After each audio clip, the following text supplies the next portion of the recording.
So today, our conversation is quite simple. It is whether or not talking stage is important in any relationship. I'm going to go to the professional, in relationship. You, as a counselor, what would you recommend? All right, thank you very much. Hello, viewers. How are you doing today? We hope you slept well, and thank you for joining us on our conversation today. Yeah, so talking stage is important. I mean, it's the first stage before you get into a relationship. So it's like knowing me, knowing you.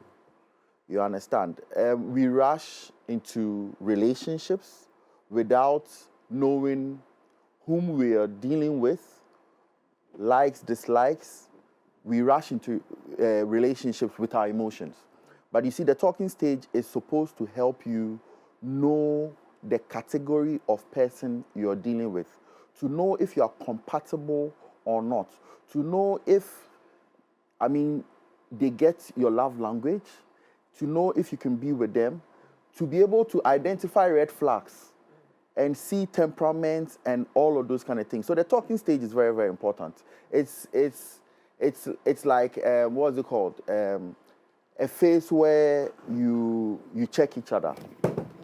You understand? So it's very, very important. People feel like talking stage is not important, but I think that before you get serious with somebody, get to know them. Don't be in a rush to be intimate. You understand? Have conversations.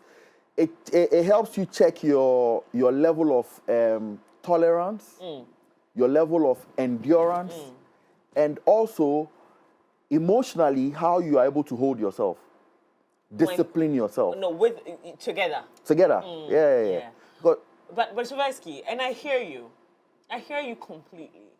You mean this? You know this means I'm disagreeing, right? Well, I hear you completely. But then again, you go through all of these things, and mind you, the heart has a mind of its own. Whilst you are pacing yourself and you are learning the person, the things that are coming to you, the things you're receiving, that is building a certain level of emotion that, if broken because you found something about them that might not work, you will still be hurt. you see, but How do you manage that? How do you talk stage without building a certain level of emotion that says that we are in a relationship? you see, that is why you should know thyself. You need to know who you are, so you don't rush. Should I give you an example? Give me an example. I'll give you an example. Go ahead. So I know thyself, and I know thyself that this individual, not my spec, but I'm also trying to have conversations with people. So I'm talking to them, I'm having conversations. Then before I know, or before I could say Jack, this man sweeps me off my feet. But then I know that this is not the ideal. There are things in there I cannot. They're my deal breakers. I can't do it. But then I'm feeling a certain type of way.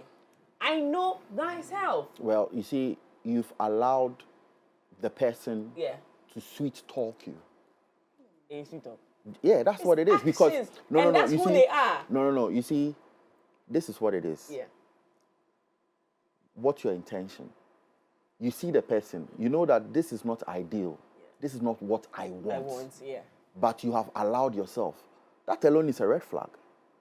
And that's a red flag on my part. On your part. Yeah. Because you see, you know what you want. You know what you're looking for. And you know that this is not it.